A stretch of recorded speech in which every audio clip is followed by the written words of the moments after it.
본인이 판단하셔서 오랫동안 발목 인대를 강화시키는 목적으로 보호대를 사용하시게 되면 실제로는 가장 중요한 비골근의 힘이 떨어져서 나중에 이제 기능적 불안정성이 생길 수도 있습니다. 그래서 저희가 이제 그런 발목 인대 문제가 생길 때 정확한 판단 없이 너무 보호대를 오래 쓰시는 것은 뭐 좀 피해야 될 것 같고요.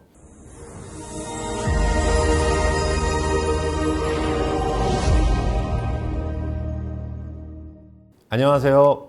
대한정형외과학회 공식 유튜브 채널 정형외과TV입니다. 저는 족부와 족관절을 전문으로 하고 있는 박지용입니다. 오늘 저와 함께 해주실 배서영 교수님과 이경림 교수님을 함께 모셨습니다. 안녕하세요. 안녕하세요. 배서영입니다. 이경민입니다. 오늘은 발목 관절 인대 손상에 대해 알아보는 시간을 갖도록 하겠습니다. 발목 관절 인대 손상 상당히 많이 앓는 질환이고 외래 많이 오는 환자분들인데요. 이경민 교수님 간단하게 어떻게 손상받는 어떤 부위인지 한번 이야기해 주시겠어요? 인대 손상은 우리가 발목 염좌라고 많이 알고 계시기도 하고요. 보통은 발목이 이렇게 안쪽으로 꺾어지면서 바깥쪽 인대가 다치는 경우가 한 85% 내지 90%로 절대적으로 많습니다. 상당히 많은 질환이고 가장 흔한 스포츠 손상으로 알고 있기 때문에 족부 쪽에 보는 의사 선생님들도 상당히 중요한 질환으로 우리가 인식을 하고 있습니다. 외래 오시다 보면 환자분들이 어떤 분들이 인대가 끊어졌다고 얘기하고 어떤 분들은 염좌라 그러는데 저희가 인대 염좌하고 인대 파열하고 어떻게 구별해 보면 될지 좀 이야기해 주시겠습니까? 발목을 이제 접지르게 되면 염좌가 발생하죠. 근데 염좌라고 하는 거는 발목을 구성하고 있는 인대에 어느 정도의 손상이 일어나면 모두 염좌라고 표현을 하고, 인대의 파열이라고 하면 고도 염좌, 염좌 중에서도 인대가 끊어질 정도의 손상을 인대 파열이라고 따로 구분을 해서 얘기를 하기도 하지만, 어쨌거나 가볍게 발을 접질러서 인대가 살짝 늘어난 정도나 완전히 파열이 돼서 거의 탈부에 가까운 정도나 사실은 다 염좌의 바운더리 안에 속하긴 합니다. 근데 이제 일반적으로 자주 삐시는 분들이 살짝 삐었을 땐 대부분 병원 안 가시게 되는데 주변에서 환자분들이 저 병원을 가야 될까요? 물어볼 때 가장 기준점으로 잡는 것들을 어떻게 설명드리면 좋을까요? 저는 이제 병원을 반드시 가셔야 되는 기준을 발목을 접지르고 나서 일어나서 본인이 본인 힘으로 걸어서 이동을 할 수 있었는지 없었는지를 중요한 기준으로 잡습니다. 인대에 되게 전파열이 일어나거나 아니면 동반되어 있는 다른 손상이 같이 생기는 경우에는 발목을 접지르고 나서 일어나서 발목 좀 접질렀네 하면서 걸을 수 없을 정도의 통증이 생깁니다. 상당한 부종과 함께 보통은 그 즉시 관찰되지 않더라도 그날 저녁쯤에 보이는 그 발목 주변에 피하 출혈, 멍이 시커멓게 든 정도면 이거는 집에서 해결하려고 하시지 마시고 빨리 병원에 가시는 것이 더 현명합니다. 다친 다음에 발목을 봤을 때 멍이 드는 것들을 저도 가장 제일 중요시 하는데, 멍이 들었다는 그러면은 어느 정도 이제 파열이 됐다고 판정을 할 수 있을 것 같은데요. 저희가 이렇게 가볍게 다친 손상도 있을 수 있고 멍드는 손상으로 파열이 될 수도 있는데, 기본적인 인대 손상에 대한 치료법은 어떻게 진행돼야 될까요, 이경민 교수님? 우리가 모든 스포츠 손상에 프라이스라는 치료가 있습니다. 그래서 프로텍션, 레스트, 아이스, 컴프레션, 엘리베이션 이런 이 원칙을 가지고 초반에는 손상을 더 이상 방지하고 출혈을 먹고 통증을 줄이고 이런 데 집중하는 치료를 하게 됩니다. 예전에는 저희가 전공의 때만 해도 뭐 20년 정도 된 얘기인데, 그때만 해도 라이스 요법이라 그래서 얘기하는데, 이제 최근에는 프로텍션을 중시해서 프라이스라고 해서 이야기해서 이해하기 외우기 쉽게 만들어 놓은 건데, 사실 우리 국내 분들한테는 더 어려운 얘기가 될 수 있어서요. 보호를 하시는 게 중요하고, 그 다음에 이제 쓰지 않으시면서 냉찜질 같은 걸 하고 치료를 오시는 게 중요하겠다는 것으로 이해하시면 될 것 같은데요. 여러 가지 많은 질문들이 있는데 이제 파열이라는 관점에서 보면은 많은 분들이 이제 찢어졌는데 꼬매지 않으면 낫지 않는다는 생각들을 많이 하셔서 인대 손상이 되면 수술적 치료를 반드시 해야 되고 그러지 않으면 잘 낫지 않는다 이렇게 물어보시는 분들이 많은데, 여기에 대해서 어떤 의견을 주실지 한 말씀씩 부탁드립니다. 배 교수님. 제가 한때 이런 생각을 한 적이 있습니다.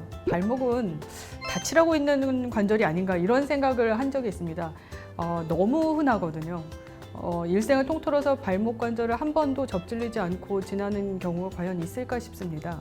그래서 대부분의 관절의 가벼운 염좌는 수술을 필요로 하지 않고 지나갑니다. 즉 인대의 전 파열이 아닌 부분 파열 또는 전 파열이라고 하더라도 상당한 경우에서는 수술을 하지 않고 보존적 치료로 충분한 경우들이 훨씬 많습니다. 수술적 치료를 하지 않아도 대부분의 인대들은 많이 좋아지고 낫게 되는데요. 그럼에도 불구하고 이제 수술적 치료를 하지 않으면 안 된다는 그런 공포감을 느끼실 수 있을 것 같아서 이행 교수님, 일반적으로 얼마나 어느 정도의 환자가 수술 쪽으로 가게 되나요? 저희가 염자 손상 파열이 정도 된 다음에. 네, 문헌에 따르면은 염자가 생겨서 길이를 유지하지 못하고 발목에 불안정성이 생기는 빈도가 염자 한 번에 한 20% 내지 40% 정도로 알려져 있습니다. 반대로 얘기하면 나머지는 대부분은 이제 수술 필요 없이 원래의 발목 안정성을 회복한다는 뜻일 겁니다. 그러면 다치시는 분들의 한 5분의 1 정도는 수술을 할 수도 있다고 이해해야 될까요, 저희가? 네, 그렇지만 다치는 순간에는 어떻게 날지 알 수 없기 때문에 원칙적인 거는 첫 번째 치료는 보존적 치료가 원칙이 돼야 된다고 저는 개인적으로 생각하고 있습니다.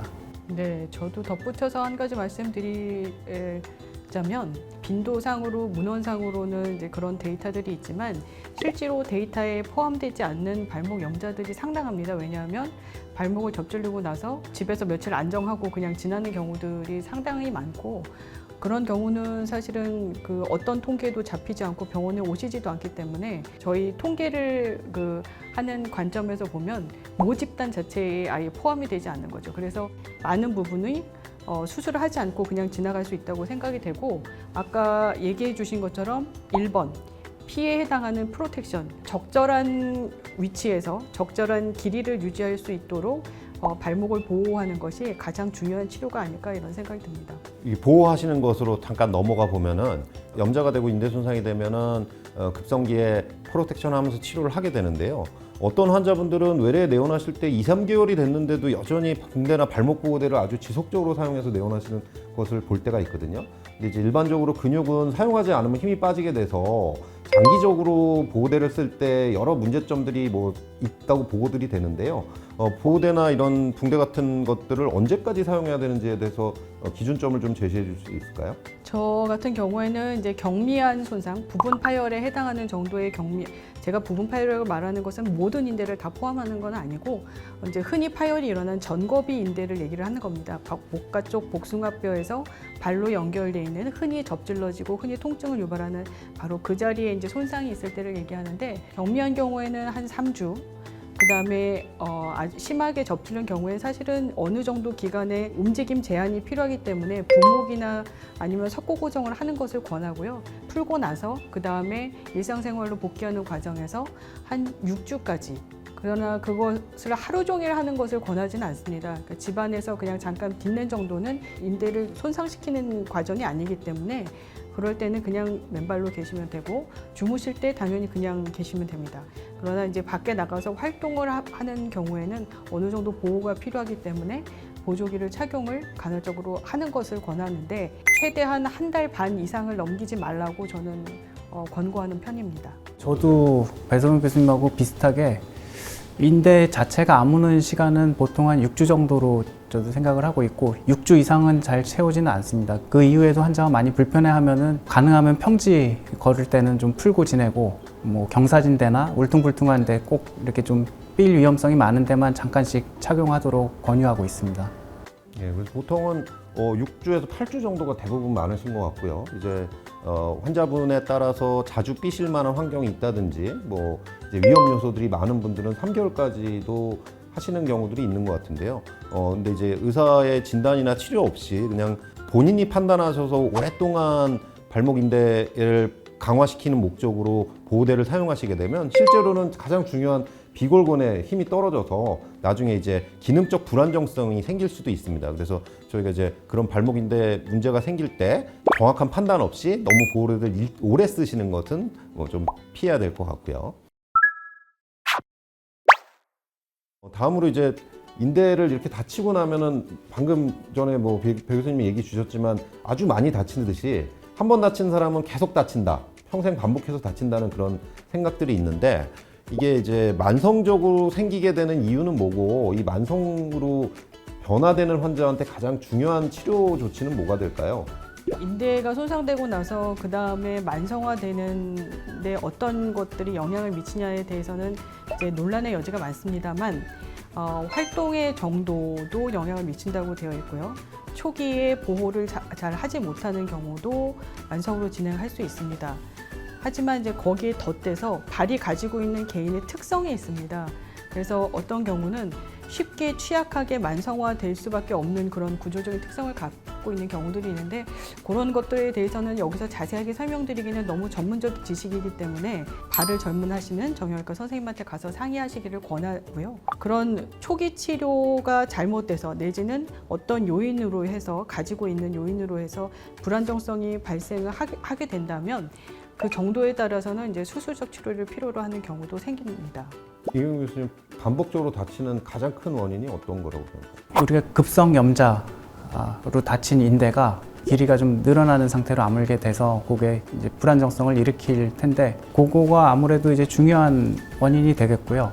하지만 그거로 인해서 자꾸 다치게 된다고 했을 때 꼭 인대만 기여하는 것은 아닙니다. 우리 기능적인 불안정성이라는 컴포넌트가 있는데 발목의 근력, 특히 바깥쪽에 있는 비골근의 근력이라든지 아니면은 고유 감각이라는 어떤 이제 밸런스를 잡는 능력 이런 것들도 발목을 자꾸 다치는 데 기여하기 때문에 그런 부분도 같이 좀 평가를 해서 환자 예후를 따져볼 필요가 있을 것 같습니다.